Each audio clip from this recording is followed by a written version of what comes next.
Bonjour. Dans une première vidéo introduisant cette série, après la déconstruction avec deux points d'interrogation, j'ai parlé de ce colloque qui vient de se tenir à la Sorbonne les 7 et 8 janvier 2022 contre des constructionnistes, des colonialistes et autres wokistes. Ce colloque ouvert par M. Blanquer, et je me suis attardé sur cette ouverture, surtout pour montrer que Blanquer finalement mettait la force publique au service de la lutte qu'entamaient ses intervenants contre des idées dangereuses pour la République.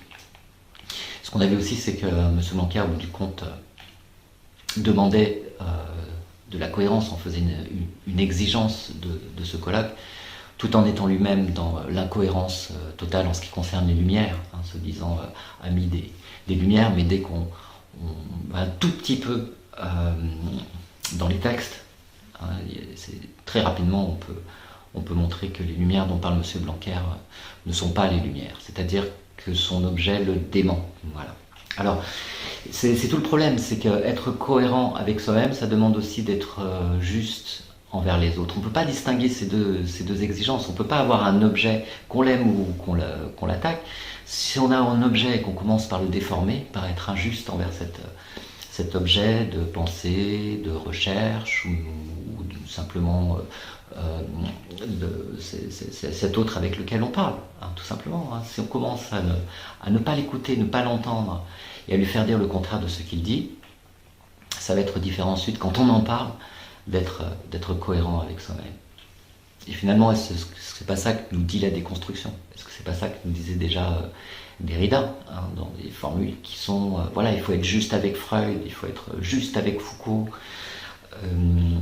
il faut être juste, c'est bien que la justice est un indéconstructible. Alors non seulement la déconstruction n'est pas une démolition, mais en plus elle a un indéconstructible qui est la justice elle-même.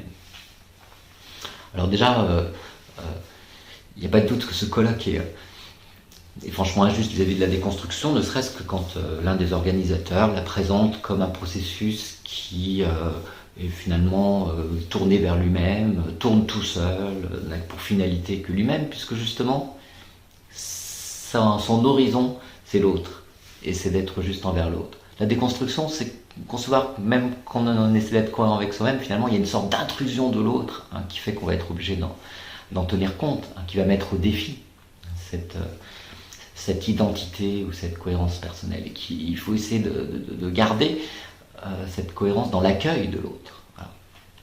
C'est toute la question, c'est ce qui est complètement négligé en fait par ce colloque qui parle très peu de justice, qui parle très peu de l'autre finalement. Qu'est-ce que ça veut dire cela? Bon, avant tout, quand on a quelque chose à reprocher aux autres, ou même quand on les attaque, et assez directement, il faut peut-être faire attention à ne pas offrir une sorte de version caricaturale de ce qu'on leur reproche. Voilà, ne pas faire pire dans le même sens que ce qu'on leur reproche. Alors de ce point de vue-là, ce colloque est assez étonnant par son injustice envers les autres et son incohérence propre. Premièrement, sur le thème même de la domination, parce qu'il s'agit d'attaquer des constructionnistes, etc., parce qu'ils seraient obsédés par le thème de la domination, ils verraient de la domination partout. Mais alors qu'est-ce qu'il fait lui, ce colloque, dès son argument, dès sa présentation? Bon, il veut promouvoir, dit-il, un pluralisme éclairé qui interdise à toute idéologie de s'imposer comme dogme moral contre l'esprit critique. Alors un pluralisme du débat, de la recherche, etc., mais donc qui commence par interdire, qui commence à interdire quoi? Une idéologie qui donc lutterait contre ce pluralisme, mais qui s'imposerait. Voilà, qui s'imposerait comme un dogme. C'est-à-dire il s'agit de combattre une domination. Et donc, une fois ce schéma posé, ben évidemment, le combat devient un combat de force. Il s'agit de s'opposer aux autres par la force, d'où l'appel au ministre. Et on connaît M. Blanquer, qui vient avec toute la force et la force d'imposition de l'État.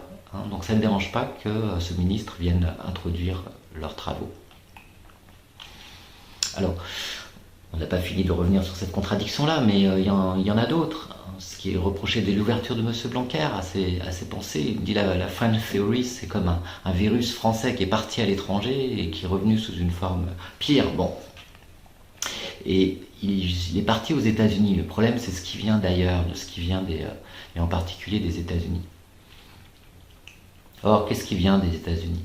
Eh bien justement, cette lutte politique et officielle, qui était officielle à l'époque de Trump, qui doit l'être selon les conservateurs américains, cette lutte contre la pensée woke, le décolonialisme. Et elle s'est répandue ailleurs dans le monde. C'est aussi le gouvernement de Bolsonaro qui s'en est pris au même type de pensée avec la force de l'État. Donc, on s'en prend à des pensées qui viennent des États-Unis avec des méthodes qui viennent des États-Unis et qu'on peut faire remonter au fameux McCarthyisme qui consistait à essayer d'identifier et de chasser les communistes de l'intérieur de l'université. Donc, deuxième incohérence.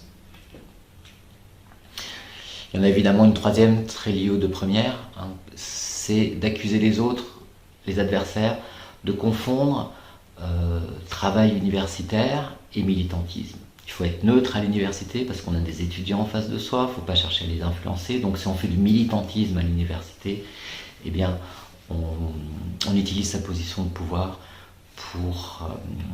pour des raisons politiques et qui sont dégagées du savoir. Mais alors là, de la part des organisateurs de ce colloque, avec l'ouverture de M. Blanquer, qui lutte à la fois contre les déconstructionnistes, etc., et contre le terrorisme, c'est ce qu'il est en train de dire, c'est plus du militantisme, c'est carrément une version militaire de l'université que défendent les organisateurs de ce colloque. Ici pourrait s'ouvrir un immense débat, qu'on pourra d'ailleurs reprendre plus tard, sur ce que veut dire s'engager, s'impliquer dans ses recherches, à quel point cette implication est politique, comment on concilie ça avec un devoir de neutralité qui est évidemment celui de tout enseignant. Comment trouver une sorte de voie entre engagement, implication et neutralité. Mais évidemment, ce débat est complètement faussé depuis un an, depuis justement que des ministères, celui de l'éducation mais aussi celui de l'enseignement supérieur et de la recherche, s'en sont pris directement au militantisme dans l'université, ou ce qui est présenté comme tel, et jusqu'à dire que ce qui se répand, c'est l'islamo-gauchisme. Ensuite, pour être juste envers les autres et cohérent envers soi-même, il ne suffit pas de ne pas offrir une version caricaturale de ce qu'on leur reproche, il faut aussi ne pas les rejeter en dehors du domaine du savoir. Voilà, si on défend le pluralisme, c'est le minimum. Bon. Or, c'est bien ce rejet hors du domaine du savoir qui caractérise ce colloque en ce qui concerne sa relation avec ses adversaires. Et ça selon trois formes de rejet qui sont rhétoriques en fait, trois rhétoriques que je nomme assez rapidement. La première, une rhétorique de l'engouement. Alors on trouve ça dès le discours de M. Blanquer, qui se dit qu'il faut se demander à quel moment de notre histoire nous trouvons-nous pour qu'il y ait un tel engouement pour la déconstruction. Pourquoi cet appétit pour ce mot? Alors appétit, c'est plutôt sympathique, c'est vrai que le savoir a quelque chose à voir forcément avec le fait de se nourrir. Engouement, ça l'est nettement moins. Étymologiquement, ça veut dire qu'on a avalé quelque chose de trop gros pour soi, ou quelque chose qui ne passe pas, qui ne peut pas passer, et qu'on a en travers de la gorge au risque de l'étouffement. C'est aussi de l'ordre du gavage. Alors, on peut dire engouer une oie, une volaille. Bon. L'engouement a quelque chose aussi à voir avec le goût et avec le dégoût. C'est un terme de médecine, c'est un vrai problème, quelqu'un qui se trouve engoué, un terme de médecine comme celui qui consistait à dire que le Friend Theory était une sorte de virus. Et puis cet accident sanitaire qu'est l'engouement, c'est aussi un accident de la raison. Il est complètement irrationnel et donc il faut se demander pourquoi la déconstruction comme ça provoque cette sorte de folie ou de furie collective, parce qu'il sera aussi beaucoup question de folie dans ce colloque, de la folie des autres. de leur totalitarisme, de leur folie, etc. Bon, alors, est-ce qu'il y a une folie collective de la déconstruction? C'est bon, je sais pas, c'est pas sûr. En tout cas, Derrida, qui est en quelque sorte est, oui, responsable de la diffusion de ce terme, hein, même si il l'a trouvé assez limité. Hein. Il n'avait pas l'impression que c'était un phénomène qui allait déclencher des décapitations de professeurs et des assassinats de journalistes. Hein. Non, c'était pas le problème, mais ne serait-ce que sa diffusion lui semblait inquiétante parce que ce mot, en fait, il l'aimait pas. Il n'avait aucun engouement pour le mot de déconstruction. Qui risquait justement toujours, bon déjà il n'est pas beau, ensuite il risque toujours d'être confondu avec la démolition. Et donc Derrida préfère en proposer quantité d'autres plutôt que de voir ce mot trop se diffuser. Bon, mais cela dit, on ne peut pas dire que sa diffusion soit catastrophique non plus. Bon, toujours est-il que cette rhétorique de l'engouement sert beaucoup pour rejeter les déconstructionnistes hors du champ du savoir. La deuxième rhétorique, c'est celle de l'imposture. Alors elle est bien connue. En un certain sens, elle vient aussi un petit peu des États-Unis, mais pas seulement, parce que toutes les idées, bonnes ou mauvaises, viennent d'ailleurs en fait. Hein, ça vient toujours d'ailleurs une idée. Donc, et même mauvaise. Une rhétorique aussi, ça vient d'ailleurs. Donc la rhétorique de l'imposture, rendue célèbre surtout à propos d'un livre qui était celui d'Alain Sokal et Jean Bricmont en 1997. Les impostures intellectuelles qui s'en prenaient à ce qu'ils appelaient le postmodernisme, et ça c'était le problème de l'époque, c'était Lyotard, Deleuze, Virilio, tous ceux qui avaient un peu détruit la notion de vérité, et qui en particulier étaient des imposteurs dans leur manière d'abuser de concepts de la physique et des mathématiques, en s'en servant absolument n'importe comment. L'objectif c'était pas de savoir ce qu'il y avait de positif dans ces pensées, ce qu'on pouvait en tirer justement pour construire quelque chose, hein, même si ce terme lui-même, il faudrait avoir certaines réserves envers lui évidemment, mais en tout cas là c'était pas une vision constructive de l'autre, hein, c'était pas être juste envers l'autre, c'était juste pointer, ah là oui Deleuze il utilise mal ce concept de la physique quantique, etc. etc. Voilà. Donc ça c'est la rhétorique de l'imposture, et qu'on a retrouvé dans un ouvrage qui est une sorte de bible pour ce colloque, plus récent, qui est de Hélène Pluckrose et James Lindsay, qui s'appelle Le triomphe des impostures intellectuelles, et qui justement offre une vision complètement caricaturale de ce qu'est la pensée décoloniale, en disant que voilà, le but ce serait de présenter une science qui serait entièrement oppressive, sexiste, raciste, le but de montrer que le seul racisme c'est le racisme des blancs, etc. etc. Sans chercher à nouveau ce qu'il pourrait y avoir de valable dans ces pensées, ce dont on pourrait en faire positivement, puisque justement elles sont des impostures, elles sont à rejeter entièrement. Il y a une troisième rhétorique, c'est celle de l'idéologie. J'ai déjà cité cette phrase de l'argument du colloque, hein, où il s'agit de lutter contre une idéologie qui s'impose. Hein. C'est une vieille histoire. Hein. C'est ce retournement. Bon, s'il y a un grand penseur de l'idéologie, c'est Marx, et puis après ça s'est retourné contre lui. Il y aurait une idéologie communiste qui heureusement serait morte en 1989, etc. Évidemment, quand on parle d'idéologie communiste, on ne peut pas en parler avec l'armature théorique de ce que signifiait l'idéologie chez Marx. Je dégage juste une petite structure là, comme ça de la rhétorique de l'idéologie, voilà, qui consiste à dire que les autres n'ont pas des idées, mais simplement une idéologie, c'est-à-dire qu'ils sont victimes, les victimes inconscientes de leur propre pensée. Ils l'imposent à d'autres, mais eux-mêmes finalement n'ont pas la maîtrise de ce qu'ils imposent, hein, ça s'impose de l'extérieur à eux, ils sont dominés par leurs propres idées, qui ne sont donc pas vraiment des idées. Bon ben voilà, on retrouve ça, sauf que maintenant, si on est à la mode, alors en France, hein, parce qu'en Amérique du Sud, par exemple, pour un Bolsonaro, cette idée d'une lutte contre le communisme et contre les intellectuels communistes, ça a encore de la portée, parce qu'il y a encore une présence du communisme.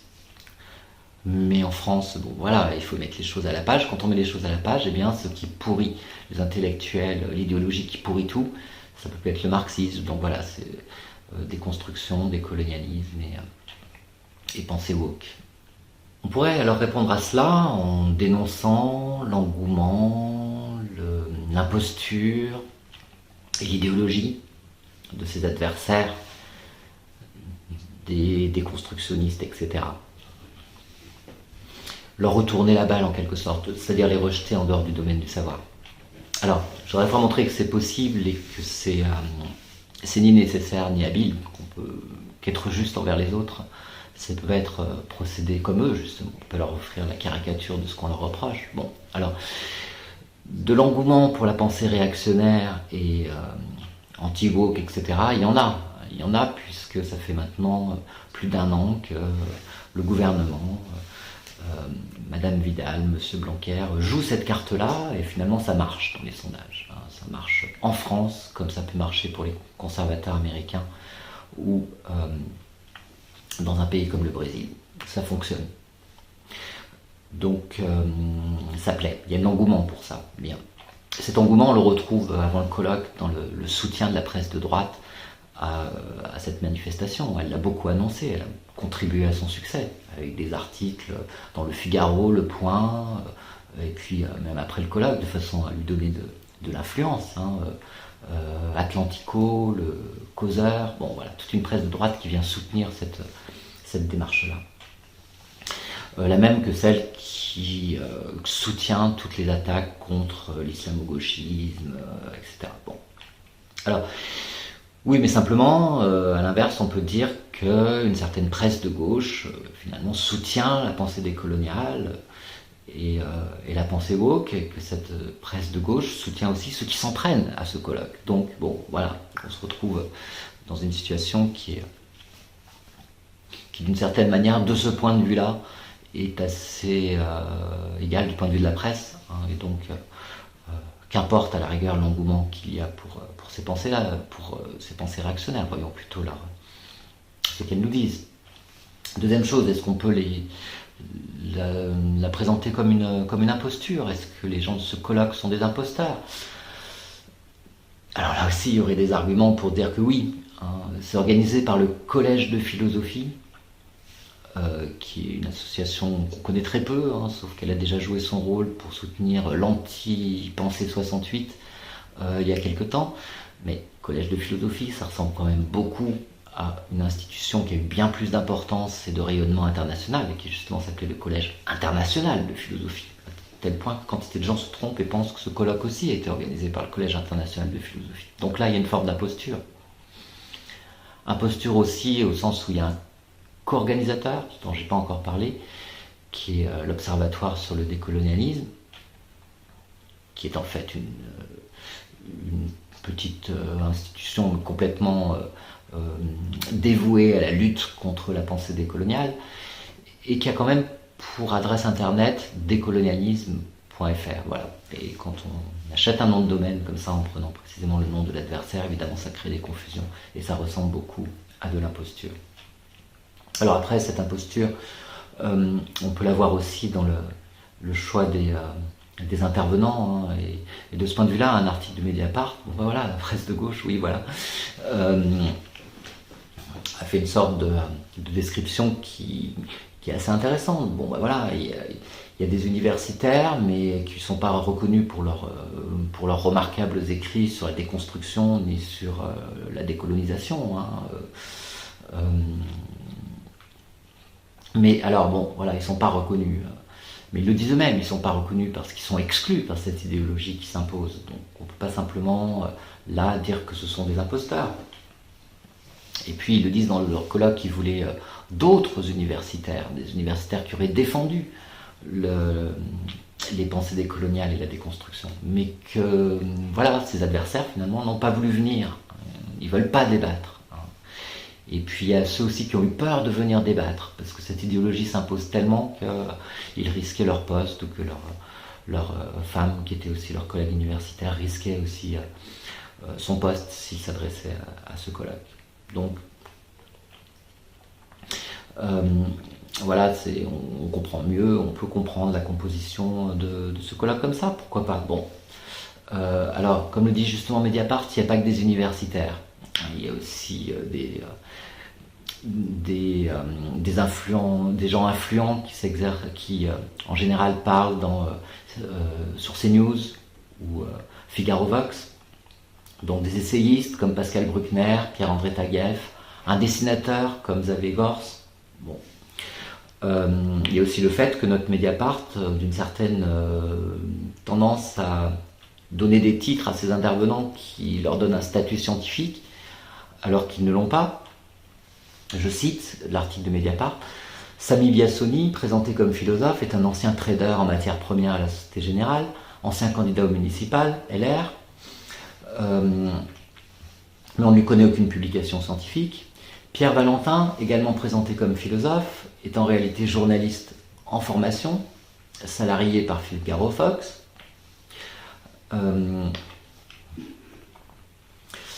Raphaël Doane, qui devient historien et intervient sur la cancel culture, alors qu'il est adjoint à l'urbanisme de la mairie de Perques. Bon, alors, il y a un petit peu de ridicule finalement dans le fait de donner des titres universitaires à des non-universitaires. Il y en a moins dans le fait d'inviter des non-universitaires. Ça, évidemment, c'est toujours possible, même si c'est contredit à l'intérieur même du colloque par Nathalie Anish qui dit qu'il faut éviter d'inviter des non-universitaires au colloque, en particulier éviter d'inviter des artistes qui du coup se trouvent idéologisés par les colloques. Donc voilà, il faut lutter contre des manifestations universitaires qui feraient venir des non-universitaires, ce qui est un petit peu la tendance de déconstructionnisme, pensée décoloniale, etc. Il faut lutter contre ça. Et en même temps, c'est exactement ça qu'on fait ici. Mais voilà, on ne peut pas non plus... bon, il y a de l'incohérence, il y a beaucoup d'incohérence. On ne peut pas non plus reprocher à des gens de se réunir dans une université et de parler, même s'ils ne sont pas universitaires. Donc, c'est pas la peine de les traiter d'imposteurs, ça n'en vaut pas la peine. L'idéologie, bon mais bien sûr, on l'a vu, il y a toute une idéologie de droite derrière ce colloque, et Mediapart remarque les étudiants, qui d'ailleurs sont remerciés à la fin de ce colloque pour leur aide, les étudiants qui vérifient les passes sanitaires à l'entrée de la manifestation, et en fait ce sont des étudiants du syndicat uni, donc un syndicat de droite, que dans la salle, finalement, il n'y avait pas d'autres étudiants, plutôt des gens bien plus âgés, où on retrouvait pas mal de figures importantes du Parti républicain. Bon, voilà, il y a une implication idéologique directe dans ce colloque, mais bon, mieux vaut en fait reposer strictement la question de la cohérence interne de ce colloque et de sa justice envers l'autre, les autres.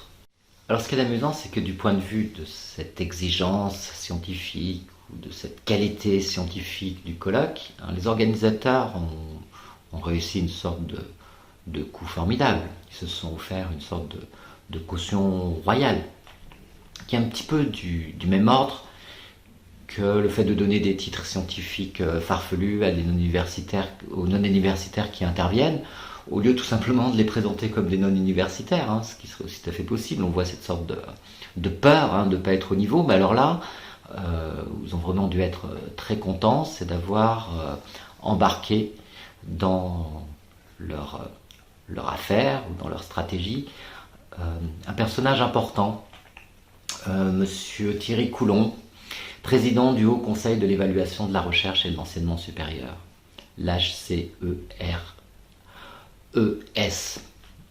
Alors, mine de rien, il s'agit de ce comité qui coordonne l'évaluation des laboratoires de recherche en France. Mais comme ma vidéo commence à être un petit peu longue, j'en consacrerai une autre à ce discours de clôture de Monsieur le Président. À très bientôt.